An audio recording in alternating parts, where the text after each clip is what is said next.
gbogbo ẹ̀yin ojúlówó ọmọ Yorùbá ẹ súnmọ́ bí ẹ wá gbọ́ o ìròyìn ayọ̀ ńlá kan mà ní mo mú tọ̀ yín wá RBE Virtual Bank èyí jẹ́ ọ̀kan pàtàkì lára àwọn ilé ìfowópamọ́ orí ayélujára tó ń rí sí rúbà yan owó tí a ṣètò fún orílẹ̀-èdè Yorùbá. ìròyìn ayọ̀ náà tún ni wípé kò sí irú owó tí ẹ ò lè fi dúnàádúrà lórí RBE Virtual Bank. ìbáà ṣe dọ́là tàbí owó euro tàbí pound sterling West African sefa Gambia dollars àti Libyan dinar. bákan náà ni náírà Nàìjíríà ò gbẹ́yìn rárá. ẹ̀yin lè kówó yín pamọ́ sí RBE Virtual Bank kẹ́ ẹ bá lè mórí bọ́ lórí ọ̀rọ̀ náírà tó fojoojúmọ́ ń ṣòjòjò. bóyá lẹ́tí ẹ̀ mọ̀ pé rúbà kan ṣoṣo dọ́là 12 ni $12 to 1 rúbà.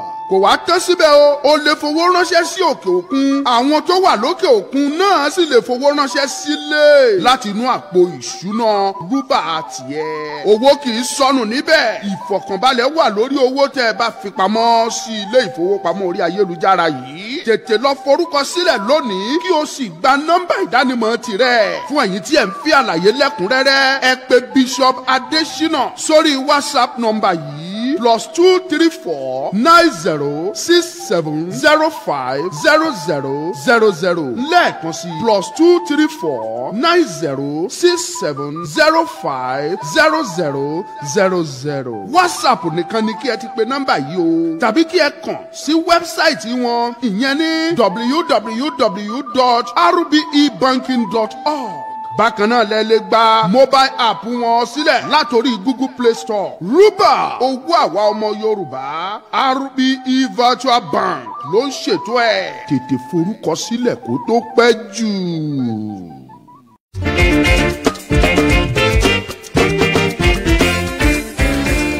Biraka Spiritual Global gbọ̀nà àrà jáde níbi tá a ti ń ta ojúlówó spiritual materials bíi lọ́fíńdà candle anointing oil kò tán síbẹ̀ o. bákan náà ni wọ́n tún ta sùtánà lóríṣiríṣi aṣọ pẹpẹ àpótí ìdámẹ́wàá bíbélì ìwé orin talking drum and setting drum. ayayayayaya èyí tó wá jẹ́ pambambari ibẹ̀ ní ìtọ́jú àwọn àìsàn ara pẹ̀lú àwọn egbòogi ilẹ̀ tó gbálámúṣe ká tọ́jú oyún ìju ìtọ̀ ṣúgà ìfúnpá tó ga ṣọ́ọ̀gùn kódà ìtọ́jú rọpárọsẹ̀ ìrọ̀rùn ló gbádé lọ́dọ̀ Elbiraka. kọkùnrin má lè ṣèṣe akọni Elbiraka kájú ẹ̀. tètè tara ṣàṣà kí o lọ sí Elbiraka Spiritual Global tí ó wà ní Owólabí Ẹlẹ́tù junction Òkè Ẹlẹ́tù along Ìjẹ̀dẹ̀ road Ìkòròdú nípínlẹ̀ Èkó. ẹ lè bá wọn sọ̀rọ̀ ní WhatsApp pẹ̀lú nọ́mbà yìí 081 30 99 29 34 lẹ́ẹ̀kan sí 081 30 99 29 34 tàbí tàbí kí ẹ pè wọ́n tààràtà sórí 07085322361 lẹ́ẹ̀kan sí 07085322361 Elbiraka Spiritual Global ọ̀tún lọ́jọ́ ń yọ. Ó yọ ọ̀rọ̀ mi ṣe ti gbọ́ o. Àsìndẹ máa dé. Ìyàbọ̀ kò jọ kẹ́nikẹ́ni o. Àsìndẹ máa dé. Àsìndẹ máa dé. The Royal Craftsman. Ọmọ Olúkàfí production ṣe lè yóò kọjá bẹ́ẹ̀. Àsìndẹ máa dé. The Royal Craftsman. Tàlàsìndẹ máa dé. Ṣoore wọ bí ṣoore sí. Ìlú ayédè ọgbọ̀nlọ́wọ́ àìsàn kò ní kú fọ̀ ládìde.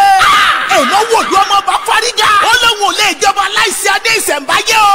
Ibo gan ládé ìṣẹ̀ǹbáyé wọlé sí. Ìyàwó ọba kájọ làrètí rojú kankan yìí. Ẹni agbọ́jú ọkùnrin ọmọ jẹ ní àgbà. Olùkọ́yí ò sinmi ogun ìlú kájọ ló sinmi ìjà. Ogun ńlá bẹ́ sílẹ̀ ìlú gbóná jọ ìkúnlẹ̀ abiyamọ. Ọmọ olùkà ṣe ní yóò kọjá fẹnuròyìn. Àsìndẹ máa dé. Royal Craftsman. Ọmọ olùkà ló produce ẹ̀. Ọláyínká òkè ló direct ẹ̀. Steering Rose Odika Agẹṣinjagun Ifá. Peter Fatomilola. Ọmọ jowó ọmọ nìyí ọmọ olùkà fúnra ẹ̀. Ìdòwú Mustapha. Tèmítọ́pẹ́ bá délé. Ẹni ọlá àjẹmà. Ó ti jáde báyẹ lọ́rọ̀ ṣì ẹ̀. Ó wà lórí ọmọ olùkà Kuwait TV lórí YouTube channel. Sinimá wòtúwò Lásìndẹ máa dé. Royal Craftsman.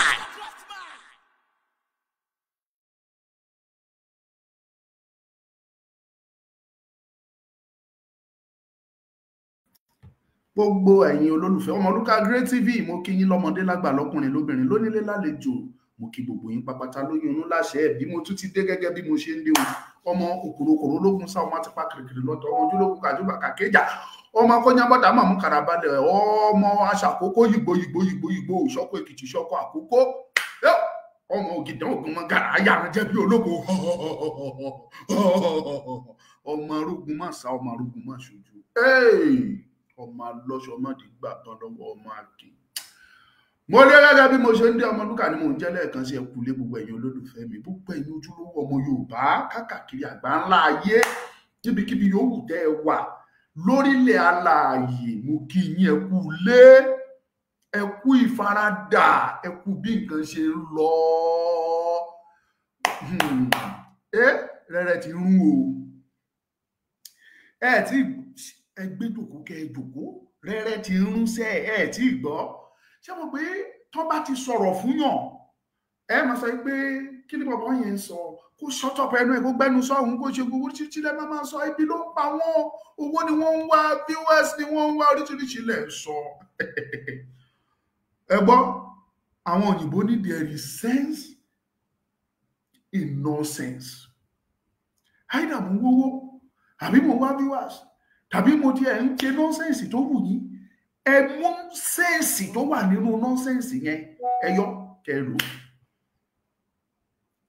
That is to tell you pé there is sense in nonsense.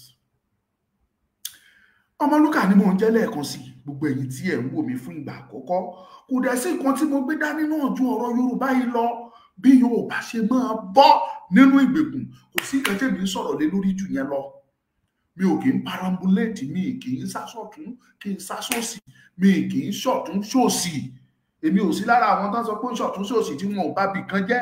Ẹni bá ń ṣọ̀tún tó tún ṣòsì ó fẹ́ bà nǹkan jẹ́ ni. Ojú kan lèmi ń tọ̀ ọ́ sí tó fi hó. Ojú kan ni mo kọjú sí, ní tí mo dẹ̀ kọjú sí ni wípé Yorùbá nìran mi, Yorùbá lẹ̀jẹ̀ mi, ẹ̀jẹ̀ mi Yorùbá ni. Mi ò dẹ̀ lè lajú mi lẹ̀ kí Yorùbá máa jẹ ìyà kọ́mọ ẹlẹ́ran kó má rí egun jẹ. Ṣebí wọ́n ní ọmọ ẹlẹ́ran ń jẹ egun ni wọ́n pé sọ nírú òwe yẹn. Ọmọ ẹlẹ́ran Yorùbá ò rí egun jẹ o. Wọ́n lọ́mọ aláṣọ pé kò gbogbo wọ àkísà. Ọmọ aláṣọ ti wa ò rákísà wọ o. Ìhòhò níran Yorùbá wà. Adẹ̀ ti ń tẹnu mọ́ ọjọ́ ti pẹ́. Ó ti wá wà ní igi imú wa báyìí, ó ti tó igi imú wa, ó ti dójú ẹ̀ o. Ẹ jẹ́ kí n kọ́kọ́ sọ kinní kan fún wa gbogbo ọmọ Yorùbá tí ẹ bá mọ̀ lẹ́ni ẹ lọ mọ̀. Ṣé ẹ rí gbogbo tó ń ṣẹlẹ̀ lórílẹ̀ àgbáńlá ayé? Àwọn aráabí wọ́n ń dúró fún ṣáǹsì kan ni. Mo dúpẹ́ Òjò Kanke, you are welcome. Oyèrìndé Mutiu, Ọlọ́run á pọ́n ẹ lé o, thank you for the gift. Ọlọ́run á pọ́n ẹ lé. Ọ̀túnba Bab, mo kí yín o, ẹ ṣé gan, mo dúpẹ́ lọ́wọ́ yín, kú ìfẹ́ mi o. Ọ̀túnba Babalọ́lá kíkùn àwọn tèmi nìyẹn o, ẹ ṣé gan, ẹ káàbọ̀, kò ní bàjẹ́ fún yín o, thank you for the gift. Ẹ má jẹ́ kí n tàn yín, Lawal Sodiq Adéwálé, ẹ káàbọ̀. Ṣé ẹ rí gbogbo plan mo ti sọ̀rọ̀ yìí fún yín, ó ti ṣe díẹ̀.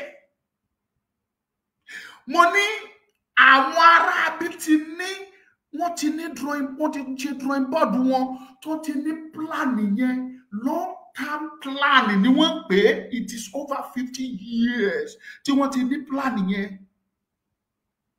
Over 50 years plan làwọn aráabí ti ní sílẹ̀. In tí wọ́n dẹ̀ torí ẹ̀ ní plan yẹn ni wípé Allah ló jogún ilẹ̀ Yorùbá fáwọn, pé àwọn ni Allah fún, kì í ṣe Òkè Ọya táwọn wà yẹn, ibẹ̀ gan kọ́ ló jẹ́ tiwọn, pé Ọlọ́run kàn fi mú àwọn ní gbogbo ẹ̀, pé àwọn fi bẹ̀ dúró náà ni, pé ilẹ̀ Yorùbá gangan ni Ọlọ́run Allah àwọn ló jogún fáwọn. Pánsá ò fúnra, pánsá já síná. Ẹ̀yin oníkọkúkọ jẹ́jẹ́ pé mi ò kọ̀wé pé tẹ́ máa wá, ẹ súnmọ́ bí ẹ tètè wá gbọ́, torí tó bá délẹ̀ ẹ̀yin gangan nìbọn máa kọ́kọ́ dún lórí ẹ̀. I am not here to create panic or scare or whatever, shock anybody. I am here to tell you the reality and fact. Ẹni tó bá wù ní kó gbọ́, ẹni bá létí ní kó gbọ́, ẹni tó bá fẹ́ kó gbà. I am less concerned. In don't concern mi ni èmi ni wípé tí Yorùbá ò gbọ́dọ̀, ìran Yorùbá ò gbọ́dọ̀ parẹ́. Ṣùgbọ́n àwọn tẹ́ ń wò yìí, àwọn ìpinnu wọn ni bọ́n ṣe máa pa ìran Yorùbá rẹ́, táwọn máa jogún ẹ̀, táwọn máa take over. Ẹ̀yin tẹ́ ń wò mí nínú Facebook, ẹ bá mi pín. Ẹ̀yin tẹ́ ń wò mí nínú YouTube, ẹ̀yin tèmi nínú YouTube, mo bẹ̀ yín ni ẹ pín program yìí. Inú YouTube làwọn èèyàn ti ń wò wá jù. Ẹ bá wa pín káwọn èèyàn lè rí information yìí gbọ́. Ìwọ tó o bá léyàn sí ilé, tó o léyàn tẹ́ wà ní diaspora, kẹ́ ẹ bá lè tètè fà wọ́n létí. Màá play audio fún yín. Ó tó èèyàn 3-4 tó ti send audio yẹn sí mi. Mo fẹ́ sọ̀rọ̀ fún yín, kẹ́tẹ́ tí yín bẹ̀lẹ̀ jẹ́ kẹ́ gbọ́. Ẹ pín program yìí, mo sọ o, kì í ṣe torí ìtara mi o, torí àwọn tí àwọn aláìmọ̀kan. Mo sọ fún yín, mo ní àwọn Fúlàní yìí, wọ́n ní ìpinnu, wọ́n ní plan, wọ́n ti jókòó láti ayé Old Dan Fodio ni wọ́n ti ń pinnu ẹ̀ bọ̀. Nígbà tó di ayé Ahmadu Bello, the dead Sardauna of Sokoto or the Sultan of Sokoto, wọ́n jókòó, wọ́n wá ní drawing board wọn. Gbogbo àwọn who is who tí wọ́n wà nínú ibi tí wọ́n ti ṣe drawing board yẹn lọ́dún náà lọ́hùn-ún, ọ̀pọ̀lọpọ̀ wọn sì wà láyé lẹ́ni o. Wọ́n dẹ̀ ní ìpinnu wípé ọ̀nà tá a fẹ́ gbà rèé. Àsìkò kan wà tó ti yẹ ká carry out iṣẹ́ yẹn láti wage war. Wọ́n á kàn déédéé attack unexpected. Wọ́n ti pinnu, wọ́n ti fẹ́ ṣe é, ṣùgbọ́n nǹkan kan tó dí wọn lọ́wọ́, wọn rí i pé tán bá gbìyànjú ẹ̀ ó léwu fún wọn. They now postponed it. Wọ́n wá ń dúró fún àsìkò tí opportunity máa jáde. Wọ́n ti rí opportunity yẹn báyìí o.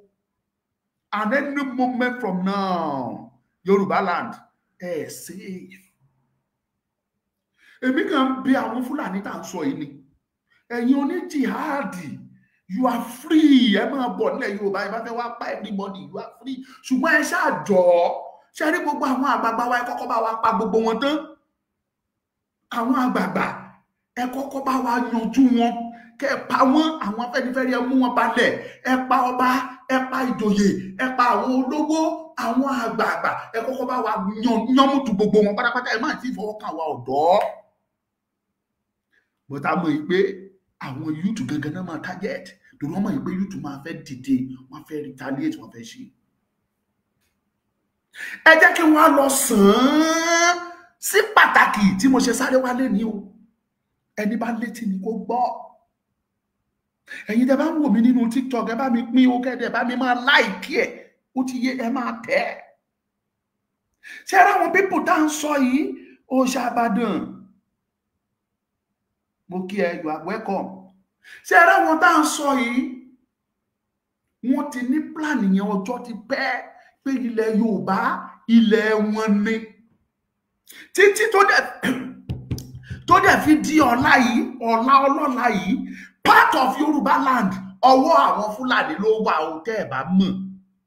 Tá a bá fẹ́ sọ̀rọ̀ a ní Ìlọrin, Fúlàní gba Ìlọrin mọ́ wa lọ́wọ́. Mo ń béèrè lọ́wọ́ gbogbo ẹ̀yin tẹ́ ẹ̀ wò mí, ẹ̀yin ọlọ́gbọ́n, ẹ̀yin amòye, ẹ̀yin tẹ́ ẹ dúró lórí òtítọ́, ṣé Ìlọrin nìkan ni Fúlàní gbà lọ́wọ́ wa ni?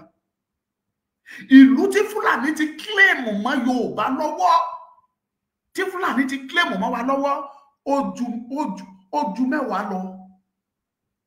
Bẹ́ẹ̀ ni gbogbo ìlú tó jẹ́ ti Yorùbá tó wà ní Kwara kò sí nínú wọn tó bá wa ṣe ilẹ̀ Yorùbá o.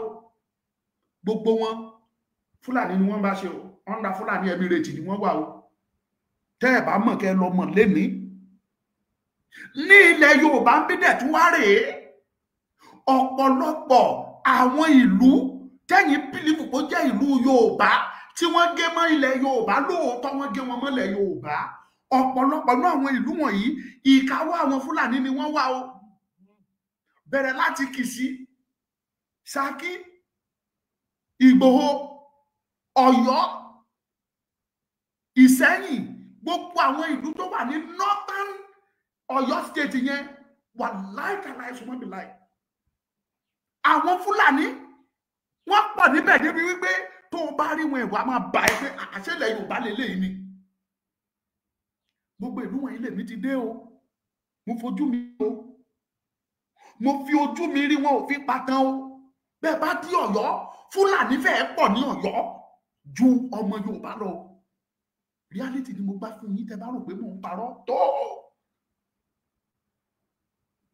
Òótọ́ ni mo sọ fún yín, ní ilẹ̀ Yorùbá yìí táwa ń sọ yìí pé Ìlọrin ni wọ́n gbà.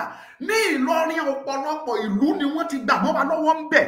Gbogbo Yorùbá towns tó jẹ́ ti Yorùbá tó ṣàfọ́ọ̀sì Kwara state, gbogbo ẹ̀ pápátá Sultan ló ń pàṣẹ wọn o. Ọ̀fà tó súnmọ́ wa níbí, Ọ̀fà ò rí Yorùbá gẹ́gẹ́ bí ara wọn o. Wọ́n lè máa tàn yín ara wa. Ẹ lọ sí ìlú tó ń pè lọ́fà kẹ́ lọ wo ohun tó ń ṣẹlẹ̀ bẹ́ẹ̀. Ẹ lọ wo, ẹ compare Yorùbá àti Fúlàní, ẹ fi wọ́n wéra ní ìlú tó ń pè ní Ọ̀fà níbí. Ṣùgbọ́n Yorùbá à nífura o. Ìyẹn ẹ mọ̀ pé pẹ́tà wá tẹ̀ tí ń sọ, that doesn't mean anything to me. But èmi á máa sọ eléyìí torí pé kí ni in tó fẹ́ ṣẹlẹ̀ báyìí. Ọ̀pọ̀lọpọ̀ Ìbàdàn ti fẹ́ strike tó jẹ́ pé ariwo tá à ń pa wọ̀nyí ló fún wọn mẹ́yìn tán tó fi gbá reverse. Bóyá bá ṣe ń pariwo ẹ̀ yìí tí àwọn tó kù wa náà bá gbé, tí n bá ti ń parí, màá send that voice note, màá send ẹ̀ sí Lady K, màá send ẹ̀ sí Bàbá Èkìtì, màá send ẹ̀ sí Kóìkì, màá send ẹ̀ sí gbogbo àwọn tó bá yẹ kí n send ẹ̀ sí pátá nínú mídíà, káwọn gan tètè pariwo síta torí pé kí ni Yorùbá ò fúnra, pásá ò fúnra, ó jásí náà ni wọ́n sọ. Listen my people, ṣé ara wọn Fúlàní wọ́n dúró fún chance, opportunity, simply because in tán pè ní religion ó ti wà nínú ẹ̀jẹ̀ wọn, wọ́n ti gbà á sódì. Tẹ́ bá wọn tó ṣẹlẹ̀ lórílẹ̀-èdè àgbáyé lénìí, wọ́n ní ìjà ṣẹlẹ̀ láàrin Israel àti Iran. Àwọn míì tí ò mọ̀ tó ṣẹlẹ̀ wọ́n blame Israel. Àwọn tí ò mọ̀, àwọn aláìmọ̀ kan, they are blaming Israel. Ó tó kò sí tó kàn mí pẹ̀lú Israeli torí mi kì í ṣọmọ Israel. The same thing kò sí tó kàn mí pẹ̀lú Iran, mi kì í ṣọmọ Iran. Ṣùgbọ́n mo fẹ́ sọ fún yín wípé tẹ́ ẹ bá mọ̀ tí Israeli ṣe, tí Amẹ́ríkà ṣe, ẹ mọ̀ wípé fún àǹfààní àwa gan-an ni wọ́n ti ṣe, ni wọ́n torí ẹ̀ ṣe. Màá yan fún yín, màá túmọ̀ ẹ̀ fún yín ìdí tó fi rí bẹ́ẹ̀. Torí pé kí ni mo ń sọ̀rọ̀ mi, mo ní àwọn Fúlàní ń dúró de opportunity. Wọ́n ń dúró de opportunity, wọ́n dẹ̀ ń roko ẹ̀, ẹ̀yin lẹ̀ fúnra. Now ní nǹkan bí ọdún bíi mélòó kan sẹ́yìn àwọn Israel ti mẹ́sẹ̀jì Iran wípé ẹ̀yin Iran onínú fùfù nìyí, gbogbo terrorist tó wà lórílẹ̀-èdè àgbáyé lè ní Iran ní headquarter wọn. Iran is the headquarter of all the terrorists. Àwọn ló ń finance ISWAP, àwọn ló ń finance Al-Qaeda, àwọn ló ń finance Boko Haram, àwọn new one tí wọ́n tún ṣẹ̀ṣẹ̀ dé tí wọ́n kóra wọn jọ tí wọ́n lọ sọ́dọ̀ Olúwo nìkan bí ọdún kan ọdún méjì sẹ́yìn, gbogbo yín lẹ rí fídíò ẹ̀ nígbà yẹn tí wọ́n wá sáfin Olúwo tán wá láti Iran. Àwọn iná ni wọ́n sponsor wọn. Most of àwọn terrorist tó wà lórílẹ̀ alàyè lẹ́ni terrorist wọn yẹn Iran ló ń fún wọn ní backup. Tẹ́ bá rí tí Gumi tó ń ṣe gantugantu tó ń yan fandafanda, Iran ló wà lẹ́yìn Gumi tí Gumi fi ń dún tó fi ń dá àrà tó wù tí Nàìjíríà gọ́ọ̀mẹ̀ntì ò lè rí gbé tí wọn ò lè arrest ẹ̀. Tẹ́ bá mọ̀ lẹ́ni ẹ lọ mọ̀. Iran tẹ́ ń wò yẹn àwọn ló wà lẹ́yìn Gumi. Ọkùnrin kan náà wà ní Kaduna tóun náà tó tún ṣe bí terrorist kan báyìí ní Kaduna. Iṣẹ́ ọwọ́ àwọn Iran ni. Àwọn ọmọ àlè ọmọ Yorùbá kan tí wọ́n láwọn torí ẹ̀sìn tí wọ́n ń go against Yorùbá, Iran ló gbé owó sílẹ̀ tí wọ́n ń fún gbogbo ṣàwọn ni wọn ò fún lówó tí tóbi lórí Olúwo, gbogbo wọn ló gbowó lọ́wọ́ Iran.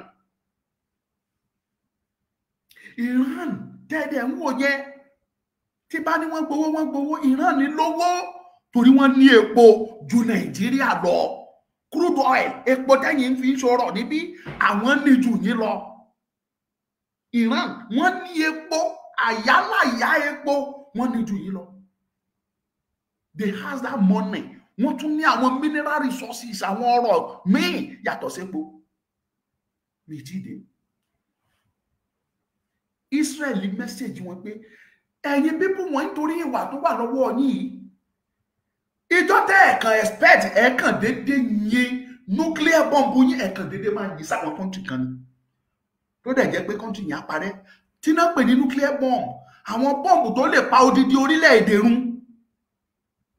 Kì í ṣe bọ́ǹbù tó jẹ́ pé ká jù sí àdúgbò kó dẹ̀ àdúgbò jẹ́ rárá. Àwọn bọ́ǹbù tó jẹ́ pé tán bá jù sí odidi orílẹ̀-èdè kan, orílẹ̀-èdè yẹn lè di iná, ó lè jorun. Àwọn náà ń pè ní nuclear bomb. Israel wá sọ fún wọn àtàmẹ́kẹ́ pé àwọn ò lè gbà kẹ́ ẹ ní irú bọ́ǹbù bẹ́ẹ̀ yẹn torí pé kí ni, you are full of evil, terrorist ni yín.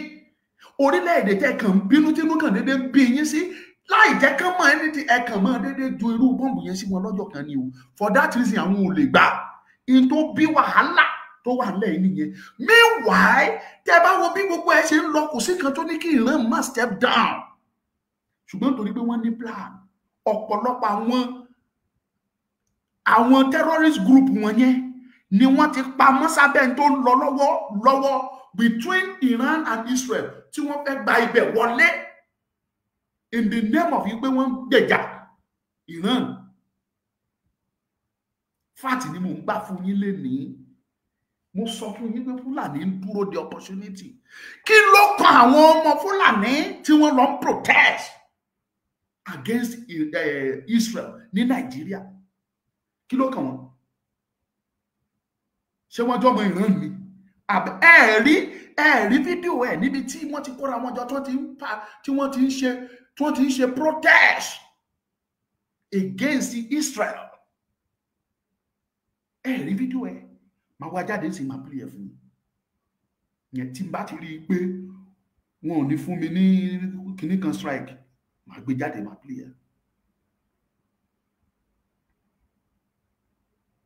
So kí ni mo fẹ́ mú jáde? Mo ń sọ fún yín ní àwọn people yẹn wọ́n ń dúró de opportunity ni. Mo ń sọ fún yín o. Gumi Nàìjíríà ló wà, ó ń yan fandafanda. Most of àwọn olórí sójà yín Iran ní sponsor wọn fún wọn lówó.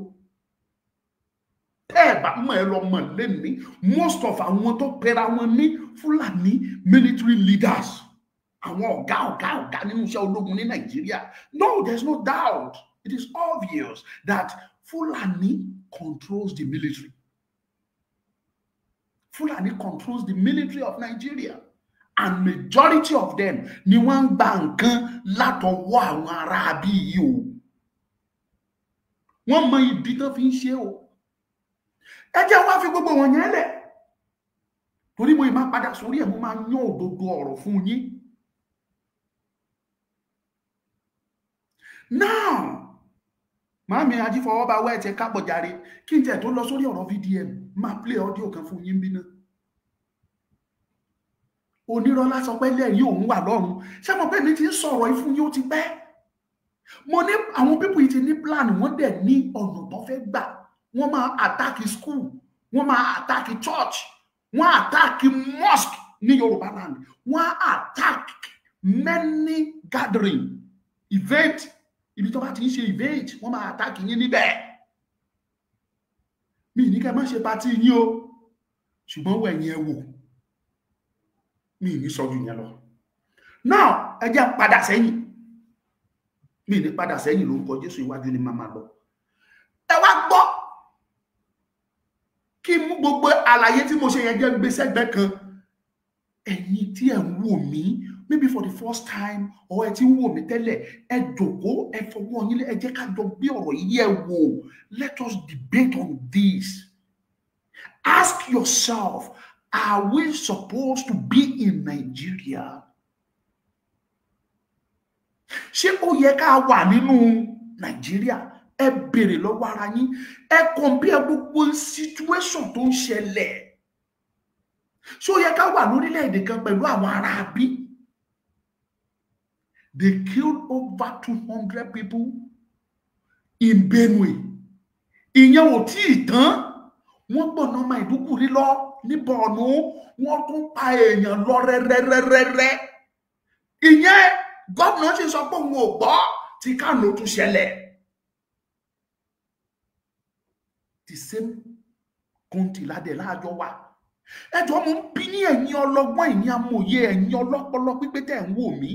Kí ni ìdánilójú pé táwọn pípé yìí bá pa ara wọn tí wọ́n ń pa lọ́run, táwa bìlífù pé wọ́n ń pa yẹn, tí wọ́n bá pa wọ́n dé level kan tí wọn ò rá wọn náà lè pamọ́, kí ni ìdánilójú pé wọn ò ní move wá sọ́dọ̀ yín káwá bẹ̀rẹ̀ sí ní pa ẹ̀yin náà? After all, it's the same Nigeria. Àánú ṣe mí, omijé ń pọ̀n mí.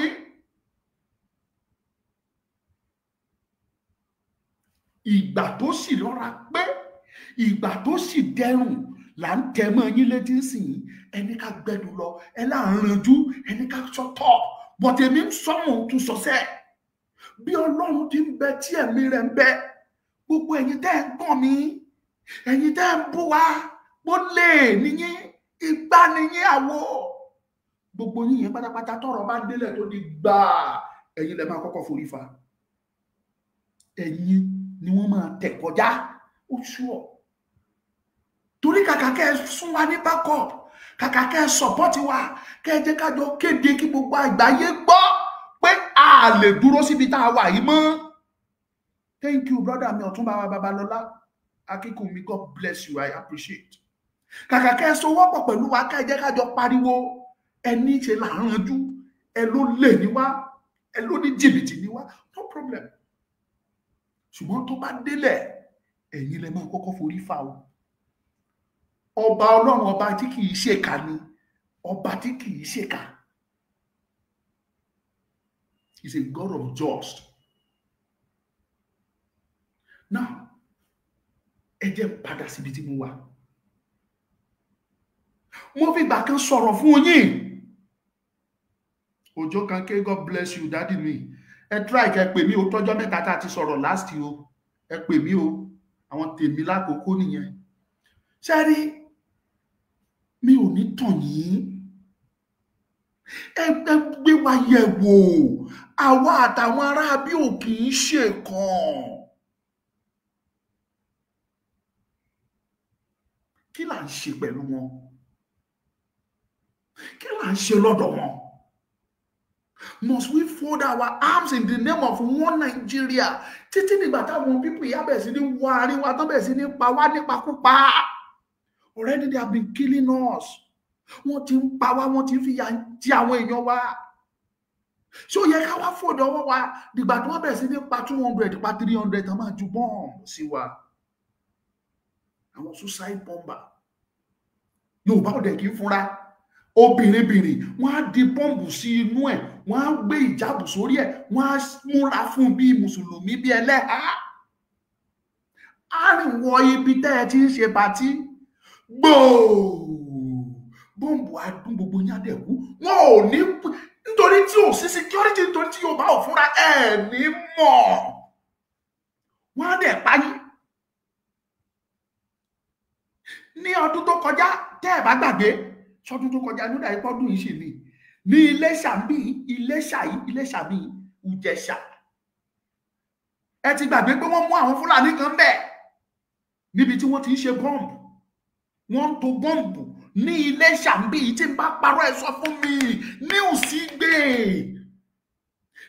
gbé lọ́dún ó dà pé early this year ní ọdún tó lọ.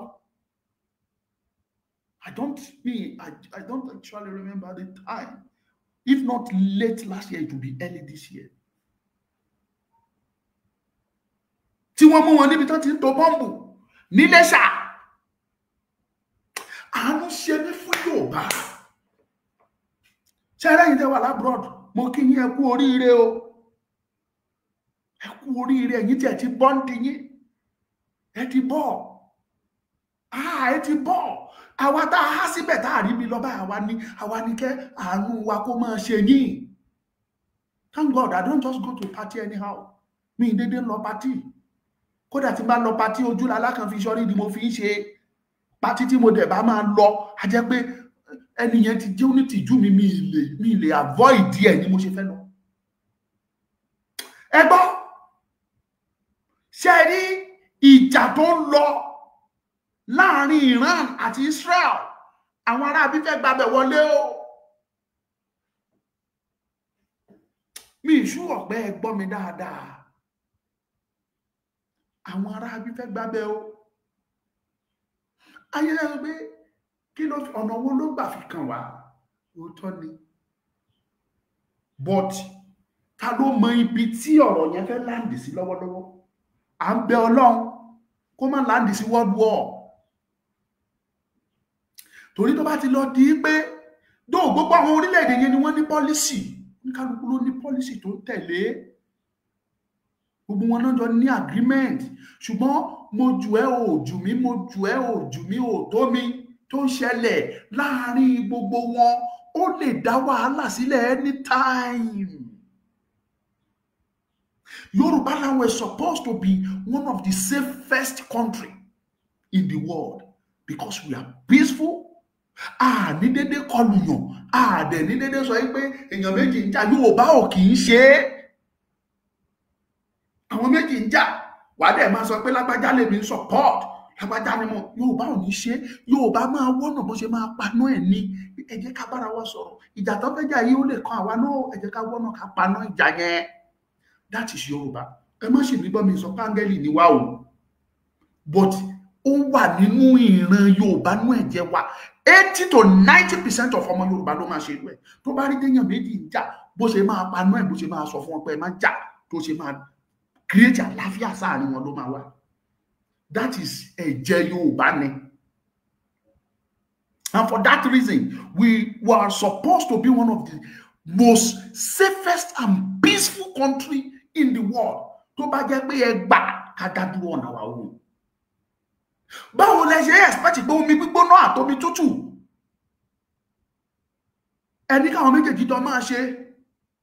Kí ló máa ṣẹlẹ̀? Omi yẹn á waste ni, kò ní gbóná, kò ní tútù, kò ní wúlò. Àwọn Fúlàní, they want to use the opportunity of what is going on to strike. Thank God ọ̀pọ̀lọpọ̀ nínú yín lẹ̀ ń wo VDM. Very dark man. Nígbà tó rìn bọ́ bàbá yẹn bó ṣe kéré tó yẹn tó ṣe rí pínpín yẹn, òun náà ń gbá research ó ríran o, ó ti sọ fún yín, ó ní wàhálà fẹ́ ṣẹlẹ̀. Those people have surrounded every state. tó fi lórí ilẹ̀ Ìgbò tẹ́ ń pariwo this is Biafra land ẹ̀ ń tara yín jẹ. Ẹni tó ń ṣọ́yàn ó lágbára ju èèyàn tí wọ́n ń ṣọ́ lọ. Wọ́n ń ṣọ́ àwa ni, àwa ò ṣọ́ anything, pátí là ń ṣe. Kẹ́pọ̀ Bẹ́sẹ̀rẹ́ pé Pasuma Pòjùpá pé Kwanwan Wàsíù kẹ́pẹ́ gbogbo wọn kọ́ máa kọrin àtàwọn màmá kí Sọjí máa lọ́nu church. Ìtawà ń ṣe ńlẹ̀ Yorùbá nìyẹn. Kíyèsára, àwa security conscious at all. It is getting to that level now. Wọ́n ti study yín, wọ́n ti mọ̀ yín. Wọ́n mọ̀ everything about Yorùbá. Nítorí àìwà security conscious wa. Fúlàní ibi tí ìwọ ọmọ Yorùbá, ìwọ ọmọ onílùú gan ibi tó mọ̀. Àwọn ará bí mọ̀, wọ́n ti fi ọ̀kadà, wọ́n ti ṣọ̀kadà lọ́bẹ̀, wọ́n ti mọ̀ jù ẹ lọ. Àkúrẹ́ tí mò ń gbé, àìmọye ọmọ Àkúrẹ́ tó jẹ́ pé wọn ò mọ bí mi l'Àkúrẹ́, wọn kàn ń gbọ́ ni. Mo rí wọn, wọ́n yapa. Wọ́n ní ṣé ọmọ bí báyìí lòun ò mọ̀, ó dẹ̀ jọ ọmọ Àkúrẹ́, kò dẹ̀ kúrò l'Àkúrẹ́ rí. Ṣùgbọ́n Fúlàní mọ̀ bẹ́ẹ̀, wọ́n ń gbọ́kadà lọ. Bó bá dárúkọ ẹ̀ wọ́n sọ fún ẹ káwọn mọ̀. Wọ́n ti survey ilẹ̀, gbogbo everything ti wà lọ́wọ́ wọn. Mo ti sọ fún yín lọ́jọ́ tí mo lọ Ìkòròdú táwọn ọlọ́kadà tó jẹ́ pé ọ̀kadà bíi 2019 nínú wọn lọ́mọ Fúlàní l'Haúsá. The same thing níjọ́ tí mo lọ Badagry, tí mo lọ sáàfin kábíyèsí Badagry, tí àwọn ọ̀kadà tó fẹ́ gbé wa lọ sáàfin tó jẹ́ pé gbogbo ọ̀kadà tá a rí pátápátá Fúlàní ni gbogbo wọn pátápátá, wọn ò gbọ́ Yorùbá. Already wọ́n ti ráǹdì, wọ́n ti sọ ráǹdì wá nítorí àìfúra wa. Now they are ready. Audio kan wá jáde táwọn ẹnìkan send sí mi. Wọ́n send ẹ̀ sí mi recently. Ó tó èèyàn bíi mẹ́ta. Ó tó èèyàn mẹ́ta mẹ́rin tó send audio yẹn sí mi. Mo fẹ́ play ẹ̀ fún yín kẹ́ gbọ́.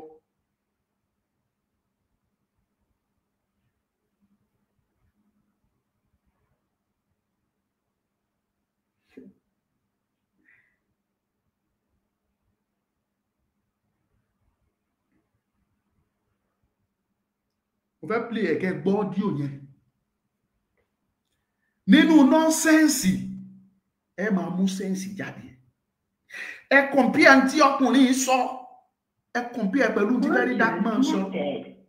Tí Very Dark Man sọ, ẹ compare pẹ̀lú àwọn information tó dé sọ́dọ̀ tèmi náà tí mò ń fún yín tẹ́lẹ̀. Ẹ fi wéra, ẹ mọ̀ pé Yorùbá àti lọ, we are gone. Kí n tó play video audio yìí fún yín, ẹ jẹ́ kí n tó sọ àṣírí kan fún yín. Òun ló ṣe máa ń gbomi lójú mi tí mo bá ti rí àwọn tó torí ẹ̀sìn, tán torí ẹ̀sìn tí wọ́n tún sọ gbogbo tó wà nílẹ̀ tán sọ di nǹkan míì. Ṣé rí, mo sọ ògbẹ́nu mi, tó bá jọmọ Yorùbá tó dẹ̀ jẹ́ ẹlẹ́sìn Mùsùlùmí, àánú ṣe mí fún yín sà. Ẹ̀rẹ́ sì ṣe, ẹ̀rí ẹ̀sìn ṣe, kí ló dé? Ẹni tó bá láròjinlẹ̀ wà mọ̀ yí pé ẹ̀sìn wà lọ́tọ̀, ìran mi wà lọ́tọ̀, ó méjèèjì ló yàtọ̀ síra pọ́nbélé. Ẹ̀sìn ọ̀tọ̀ ni, ìran mi ọ̀tọ̀ ni. Ṣùgbọ́n àwọn olórí burúkú kan wà tó jẹ́ pé wọ́n bá ìran wọn jà nítorí ẹ̀sìn tó ń ṣe kú páyín. Àwọn ará abítà ń sọ, wọ́n á gbé èèyàn sílẹ̀, wọ́n fẹ́ dúnbẹ̀, wọ́n fẹ́ gé orí ẹ̀, wọ́n máa ṣe Allahu Akbar, Allahu Akbar. Ìtumọ̀ Allahu Akbar tí mi bá ṣe mistake ni pé Allah is great. Ọlọ́run tóbi lọ́ba àbí báwo ni, àbí ẹgbẹ́ Ọlọ́run jáde ni. Tí ó bá jẹ́ pé lótìtọ́ àtòdodo Ọlọ́run ni àwọn pípù yìí ń sìn, Ọlọ́run ló ní kán gbé odidi èèyàn kan dúnbú ẹ̀ kan pa, tán dẹ̀ ń pariwo Allahu Akbar, wọ́n dẹ̀ ń gé ọrùn ẹ̀. No, ọ̀tọ̀ lẹ̀sìn. Àní ẹ má ṣe sáàmù yín o, ṣùgbọ́n rántí pé ó ti jẹ́ ìran Yorùbá kí ẹ̀sìn Islam tó dé o. You are a Yorùbá, ìran dìran ẹ ti ń jẹ́ Yorùbá kí Islam tó dé. Ẹ jẹ́ n play audio yẹn fún yín.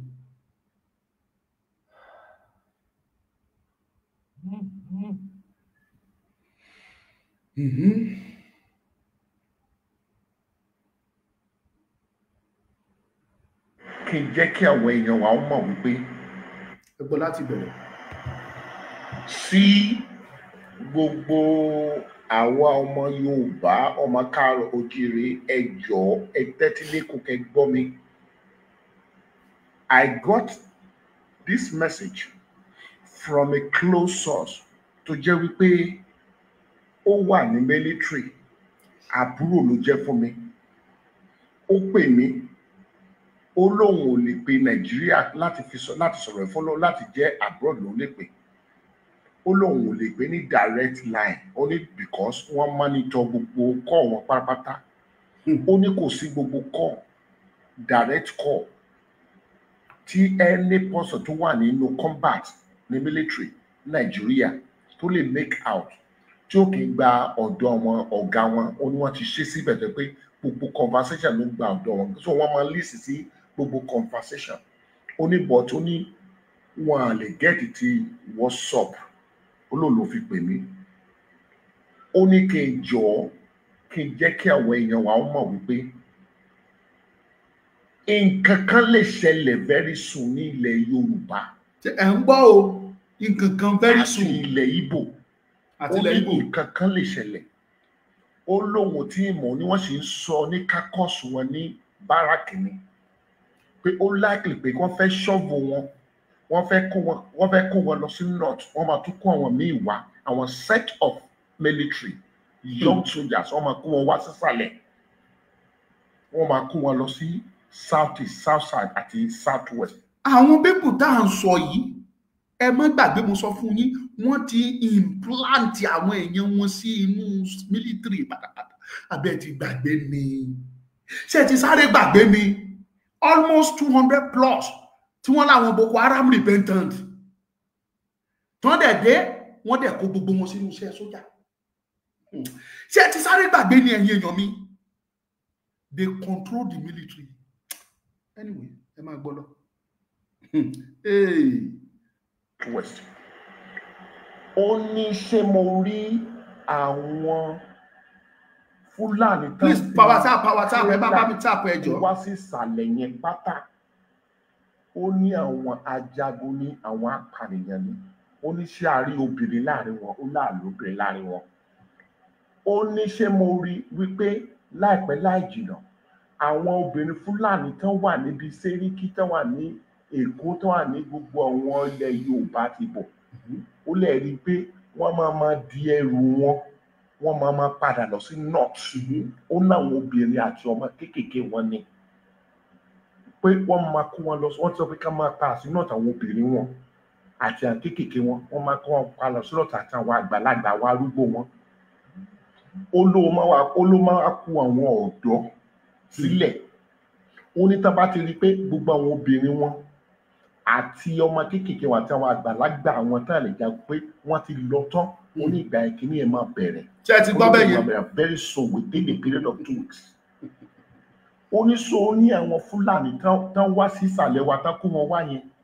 Ó ní gbogbo wọn ló ní ammunition dání. Ó ná máa bẹ̀. Mo sọ fún yín nígbà tí mo lọ sí Lẹ́kì nítòsí ibi tí Dangote ṣe refinery sí, ṣé mi ò sọ fún yín ni? Àwọn tí mo rí, wọ́n kọ́ ilé dúgúdúgú, wọ́n kọ́ chékéré báyìí náà ṣe kọ́ àwọn ilé yẹn. Ilé wọn yẹn adẹ̀ ṣe fẹ́ ní àyè pé wọ́n máa ń ṣí sókè, ṣùgbọ́n táwọn ọba ṣí lójú yẹn ẹ lè mọ̀ pé wọ́n máa ń ṣí, ó ṣe é ṣí. Ìsàlẹ̀ ilé yẹn ìbọn àwọn nǹkan ìjà náà kó kún bẹ́ẹ̀, ṣùgbọ́n lókè wọ́n fi ìmọ̀ wọ́n fi ṣe òkè ẹ̀, wọ́n ń gbé bẹ̀, wọ́n ń ta indomie, wọ́n ń ta provision kéékèèké lójú ti yín. Ẹ mọ̀ pé àwọn tó fẹ́ wá ṣekú pa yín. Ẹ believe. We don't power lọ ní ọ̀pọ̀lọpọ̀ Yorùbá ò believe. We don't believe in this way. Ó lè ṣe tàbí kò tiẹ̀ lè. Irọ́ lọ́pọ̀lọpọ̀ believe pò jẹ́. ṣùgbọ́n nígbà tó bá délẹ̀ tán mo ń sọ yìí ó máa ṣojú onílé ó máa ṣojú olóko. wọ́n máa bá bẹ̀ sí pa ènìyàn, ó ní wọ́n máa bẹ̀ sí àtàkì Yorùbá, wọ́n máa bẹ̀ sí àtàkì ọ̀dọ́ Yorùbá, wọ́n máa àtàkì Igbos, wọ́n máa àtàkì anybody. Wọ́n lọ́dọ̀ àwọn tá kó wọlé yẹn. Wọ́n sọ pé àwọn àgbààgbà àwọn ọ̀dọ́. Tàti ń pa wọ́n, tàti ń pa wọ́n ládùúgbò, tàti ń yalé pa wọ́n, tàti ń búṣà wọn. Ó ní àwọn èèyàn wa máa kígbe, oró wọ́n ti pa àwọn èèyàn wa. Ó ní federal government àwa pretend nígbà yẹn ni pé náṣẹ máa wá mú fún wọn new soldiers wọlé pé láti lè wá stop àwọn tó ń pànìyàn yẹn. Ó ní irọ́ ni o. Ṣé ń gbọ́? Ó ní game tí àwọn military àwọn government tán fẹ́ play fún Yorùbá ti bọ̀ nìyẹn. Ó ní wọn á ti pààyàn gan, ó lè jẹ́ 2 days wọ́n máa pààyàn gan. Ó ní wọn máa sọ pé wọ́n fẹ́ deploy àwọn army wá kó lè wá stop wọn. Ó ní irọ́ ni. Ó ní àwọn army àtúwá wọlé. Ó ní àwọn èèyàn ò ní stop. Ó ní ẹ̀sìn wọn máa pa èèyàn. Ó ní wọ́n fẹ́ reduce population Yorùbá àti Igbo sọ pé àní lè lẹ́rù ní rí ẹnu sọ̀rọ̀. Ó ní game wọn nìyẹn o. Ó ní ká jọ everybody kó lọ ready o. Ó ní kékulé kó sọ fún toko. Everybody kó lọ ready. Ó ní tí ẹ bá lè sọ fún àwọn OPC tó wà ládùúgbò yín kó kálukú sọ fún pé ká ready fún wọn ká má sùn. Ó ní ká má sùn péye o. Ó ní ká má sùn àtọ̀ péye. Ó lóru náà máa bẹ́ẹ̀ máa bẹ̀ sí àtàkì máa jálé tó máa bẹ̀ sí pa ènìyàn. Ó tó máa bẹ̀ sí pààyàn. Ó ní tójú bá ti mọ́ wọ́n á sá lọ. Wọ́n á sá lọ ẹlẹ́ni rí wọn mọ́. Oníṣòwò tí wọ́n mọ̀ pé Yorùbá máa àtàkì padà pé àwọn Fúlàní ló ṣe é. A fẹ́ máa àtàkì wọn lọ máa pa ìyàwó wa àtàwọn ọmọ kéékèèké wọn. Oníwọ̀n ti kó wọn padà lọ sí north. Ẹ jẹ́ kí n rán yín létí bóyá ẹ gbàgbé màá rán yín létí. Ọdún tó kọjá was it last year or 2021 2023 tẹ́ ẹ bá gbàgbé màá rán yín létí. Ẹ rántí mọ́tò bọ́ọ̀sì tó lé ní 50 tó kó àwọn Fúlàní tí wọ́n kó wọn lọ sí báràkì tó wà lókìtìpupa tí bàbá ṣífù kan kígbe síta lọ́dún náà lọ́hùn. Kí lẹ gbọ́ lẹ́yìn ẹ̀? Kí ló padà tibẹ̀ jáde?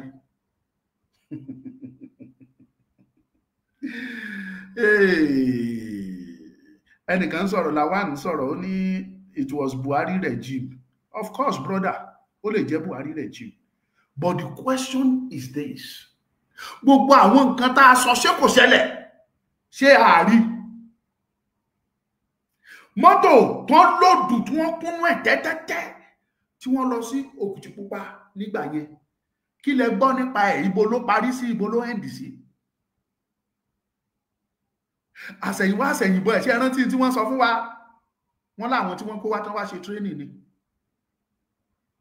Tẹ́ ẹ̀ bá gbàgbé. Ní ọdún tó lọ, odindi mọ́tò bíi 5, no, not 5, I think it's 7 bọ́ọ̀sì 7 làwọn arábí lóòdù, wọ́n dẹ̀ lóòdù weapons fún ẹ̀ báám. Wọ́n dẹ̀ gba Ondo State kọjá, wọ́n lọ bóyá Èkó ni wọ́n lọ, bóyá Abẹ́òkúta, bóyá àìmọ̀ bí tí wọ́n lọ, wọ́n dẹ̀ gba bí sígbà dẹ̀ jáde wípé àwọn bàbá ìṣẹ̀lẹ̀ àwọn Àmọ̀tẹ́kùn bẹ̀rẹ̀ sí ní lé wọn. Àmọ̀tẹ́kùn lé wọn, wọ́n escape mọ́ àwọn Àmọ̀tẹ́kùn lọ́wọ́, wọ́n ṣáàrí bọ́ọ̀sì wọn kan gbà. Tẹ́ ẹ bá sì rántí fídíò yẹn wà online. Àwọn tó sá lọ ibo ni wọ́n wà nínú gbogbo bọ́ọ̀sì tó lọ. Torí ọ̀gá Àmọ̀tẹ́kùn sọ pé 9 gan ni wọ́n ní 9 bọ́ọ̀sì ní bọ́ọ̀sì wọn. Ẹyọ kan láwọn Àmọ̀tẹ́kùn rí 6 nínú ẹ̀ tí wọ́n lọ kíní náà ti lọ rí yẹn mú. Bọ́ọ̀sì ló bá yé yẹn jẹ́ tí wọ́n fi rí mú. Ìlú tó wà ní Bondo State àti Ọ̀ṣun State yìí, Ọ̀wẹ́nà ni wọ́n ti lọ rí mú. Àwọn tó kù dẹ̀ lọ. Ẹyọ kan tí wọ́n rí mú yẹn ṣe àìmọye ìbọn tí wọ́n rí nínú ẹ̀. Fídíò ẹ̀ wà ọ̀nà ẹ̀ lọ wo fídíò òun. Mi fi ṣàsọdùn. Gbogbo àwọn tó sá lọ yẹn ibo ni wọ́n wà. Àwọn tí wọ́n lòdù sínú mọ́tò tòmátò tí wọ́n kó sínú mọ́tò tó fi ń kó ewúrẹ́ wá sílẹ̀ Yorùbá lójoojúmọ́, mọ́tò tó bá yín kó ọsàn wá, mọ́tò tó ń kó ẹ̀wà, mọ́tò tó ń kó àlùbọ́sà wá, àwọn tí wọ́n ń kó sínú ẹ̀ wá sílẹ̀ Yorùbá ibo ni wọ́n wà. Àánú ṣe mí fún ìran Yorùbá. And mind you, ẹni tó sọ pé Buhari regime, my brother, ṣé pípa tán lọ pa àwọn tán pa ní Benue recently báyìí ṣé Buhari regime ni? 28 ni wọ́n pa lóṣù tó lọ ní àlà ní Àkúrẹ́ ń bí. Ṣé Buhari rẹ̀ jíìmù ni? Àwọn tí wọ́n pa lẹ́kìtì, tí wọ́n pa lọ́ṣun, tí wọ́n pa lóǹdó, tí ò tí ì ju ọ̀sẹ̀ kan àbọ̀sẹ̀ méjì báyìí, ṣé Buhari rẹ̀ jíìmù ni brọ́dà mi? Yorùbá ní kẹ̀rẹ̀kẹ̀rẹ̀ díẹ̀díẹ̀ ní mú ẹlẹ́dẹ̀ ń wọgbà. Díẹ̀díẹ̀ ní mú ẹlẹ́dẹ̀ ń wọgbà. Wọ́n ti wá ń test yín, wọ́n ti ń gbé yín yẹ̀wò pé àwọn bá strike bóyá ẹ máa yọwọ́ or not. Lára ẹ̀ ni wọ́n dánwò nílùú Ọ̀wọ̀ pé ẹ wọnú church ẹ yanjú. Wọ́n wọ church wọ́n pààyàn. Kí lẹ gbọ́? Àwọn tí wọ́n ti condemn tẹ́ ẹ bá mọ̀ ẹ lọ mọ̀ lẹ́ni. Wọ́n bá sọ fún yín wípé wọ́n arrest àwọn tó ṣiṣẹ́ ọ̀hún pé wọ́n dájọ́ ikú fún wọn ní ká pa wọ́n. Irọ́ ni. This is Nigeria. Àwọn tó ti condemn, tó ti ṣe tó ti dájọ́ ikú fún, tí wọ́n wà ní inú ọgbà ẹ̀wọ̀n, àwọn náà lọ kó jáde tó lọ ń blame pa àwọn ló wá ṣiṣẹ́ Ọ̀wọ̀. Àwọn tó ṣiṣẹ́ Ọ̀wọ̀ ti lọ, wọn ò rí wọn kó. Wọ́n mọ̀ọ́mọ̀ ṣe yẹn ni láti lè wo reaction yín, láti lè wo reaction yín, láti lè fi mọ̀ bóyá lóòótọ́ táwọn bá strike bóyá ẹ máa ṣe. Kí lẹ ṣe nígbà tí wọ́n wá àtàkì lọ́wọ́? You did nothing, Yorùbá. Kò sí tẹ́ ẹ ṣe. Mo dé lu Ọ̀wọ̀ lọ́jọ́ náà lọ́hùn, Ọ̀wọ̀ pa kése ni. Òòṣà Ìbàdàn, if you want to ask me a question, you are free, my brother. If you have my number, you can send it. Tó bá dẹ̀ ní nọ́mbà mi, o lè béèrè question yẹn níbí, màá dá ẹ lóhùn, sí wàhálà, àjọ wà àpapọ̀ náà ni. Kí ni Yorùbá ṣe nígbà tí wọ́n wá pààyàn lọ́wọ́? Nothing. Níjọ́ tán pààyàn, tán jó ààfin, tán jó ààfin ọba ní Ìbàràpá, kí ló ṣẹlẹ̀? Nothing. Èèyàn 28 tí wọ́n pa ní oṣù tó kọjá l'Ákúrẹ́, kí ló ṣẹlẹ̀? Nothing. Wọ́n test yín ni láti lè wo pé táwọn bá máa ṣé wọ́n á lè dìde, ṣé wọ́n á lè jà. Wọ́n dẹ̀ gbé yín yẹ̀wò, wọ́n rí pé kò sí nǹkan tẹ́ ẹ fẹ́ ṣe.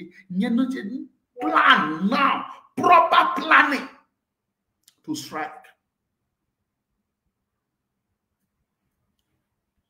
VDM sọ fún yín pé ìrìn tó ń rìn, ìwádìí tó ń ṣe, ó show full assurance that those people are ready to wage war against anybody in Nigeria. And their target is Yoruba land. VDM sọ ẹ lọ́gbọ́, is online. They are ready to wage war against anybody. Ẹni tó bá fẹ́ pè wọlé ẹ jẹ́ fún yín, nọ́mbà mi lẹ̀ ń wò yẹn 07046092484. Nọ́mbà tẹ́ máa pè sí nìyẹn. Òòṣà Ìbàdàn 07046092484. Ẹ pè ní WhatsApp, please. WhatsApp.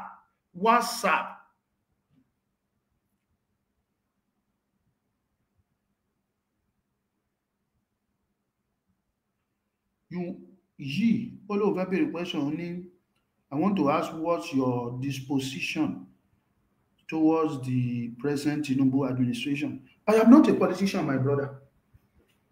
Mo ti gbé ẹ̀wù politics, mo ti gbé kọ́ láti 2019.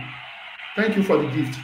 Mo ti gbé kọ́ láti 2019, so I'm no longer interested in anything politics. What I am after now is Yoruba land.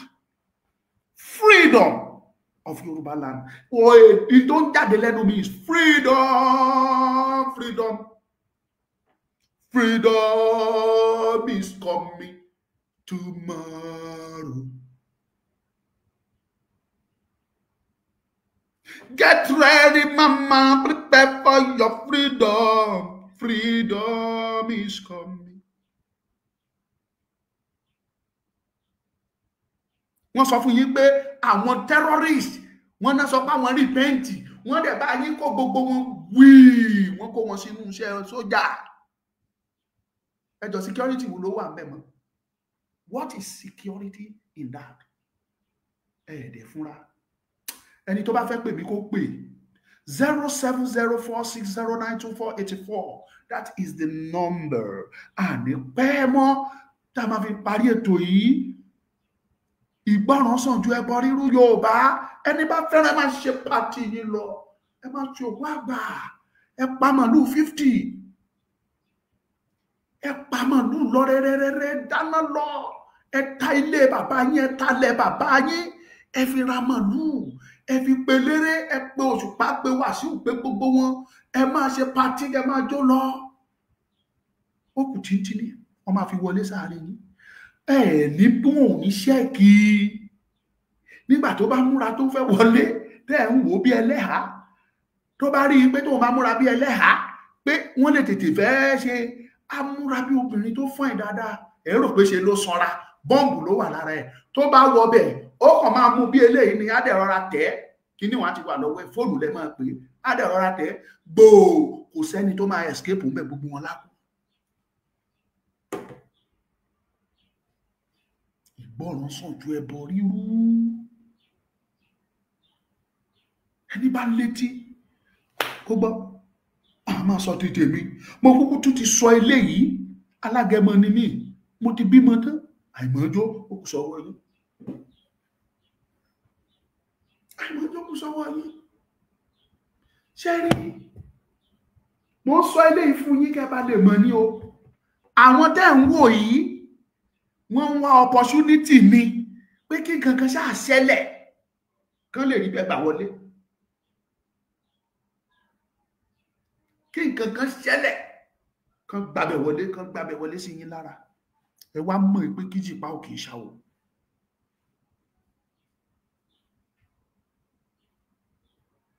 Yorùbá, mi ò ní nǹkan sọ fẹ́yìn àgbà mọ́. Èmi ò ń sọmọdé tó sọ pé ẹnu àgbà rùn. Ṣùgbọ́n ẹ̀yin àgbà, ẹ ti kọ̀ ẹlẹ́ẹ̀fẹ́ kẹhùn sọ̀rọ̀. Ó di dandan ẹ máa kẹtàn sáré o. Ẹlẹ́ẹ̀fẹ́ kẹhùn sọ̀rọ̀. Ẹ máa kẹtàn sáré kẹ́ ẹ lè escape ẹ̀. Àgbà tí ó kẹhùn sọ̀rọ̀ á kẹtàn sáré. Tell me, kí ni similarities tó wà láàrin àwa àti Fúlàní? Kí ni similarities tó wà láàrin àwa àti Haúsá? Kí ni similarities tó wà láàrin àwa àti Ìgbò? Tẹ́ fi ní dandan àfi ká ṣáà máa jọ ṣe. Tẹ́yìn àgbààgbà ò fi rò pé ó tọ́ ká pín. Tẹ́ fi rò pé tó yẹ ni kó ní kálukú dúró láyé ara ẹ̀. Àánú ṣe mí fún ìran mi. Ọkàn mi bàjẹ́ fún ìran mi. Ọmọlúkà ni mò ń jẹ́. Mo fi ìyọ́nú Ọlọ́run bẹ̀ yín, gbogbo ẹ̀yin olóríire tẹ́ ń wò wá. Ẹ dákun, ẹ lọ bá mi wo fíìmù mi. Ẹ lọ wo fíìmù mi Asíndẹ̀mádé. Asíndẹ̀mádé ló ń jẹ́. Ẹ lọ wò ó wà nínú YouTube mi, Ọmọlúkà Great TV. Lọ wò ó, ṣe àánú fún mi. Owó ni mo fi ṣe. Báwọn kan tí ẹ ń bú mi, owó Yorùbá ó ti fi ṣe ó ti kówó Yorùbá jẹ́.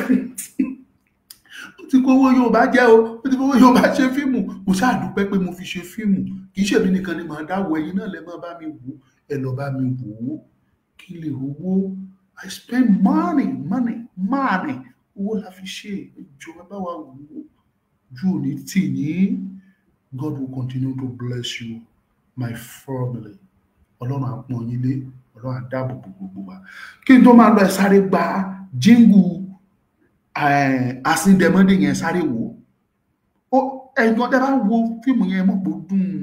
Kì í ṣe pé mo fi ń sọ àsọdùn. Ẹ̀yin ni kẹ́ ẹ wò ó kẹ́ ẹ lè mọ̀ bóyá ó dùn lóòótọ́ or not. Please. Bóyá ọ̀rọ̀ mi ṣe ti gbọ́ o. Asíndẹ̀mádé. Ìyàbọ̀ kò jọ kẹ́nikẹ́ni o. Asíndẹ̀mádé. Asíndẹ̀mádé, the royal craftsman. Ọmọlúkà fi production ṣe lè yóò kọjá bẹ́ẹ̀. Asíndẹ̀mádé, the royal craftsman. Tàlásíndẹ̀mádé. Ṣoore wọbi ṣoore sí. Ìlú ayédè ọgọlọ́wọ́ àìsàn fòníkúfọ̀ ládìde. Èèmọ̀ wò lú ọmọ bá fárígà. Ó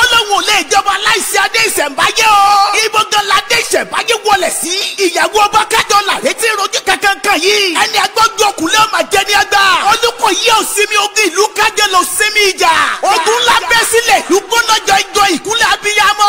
Ọmọ Olúkà ṣe ní yóò kọjá fẹnuròyìn. Àsìndèmádé Royal Craftsman. Ọmọ Olúkà ló produce ẹ̀. Ọláyínká Òkè ló direct ẹ̀. Steering Rose Odika Ajẹsìnjábọ̀ Ifá. Peter Fatomilọ́lá. Ọmọ Jowó ọmọ níyì ọmọ Olúkà fúnra ẹ̀. Ìdòwú Mustapha. Tèmítọ́pẹ́ Bámidélé. Ẹni ọlá Ajama. Ó ti jáde báyẹ̀ lọ́rọ̀ ṣẹ̀. Ó wà lórí ọmọ Olúkà Great TV lórí YouTube channel. Sinimá wùtúwò ńlá Àsìndèmádé Royal Craftsman.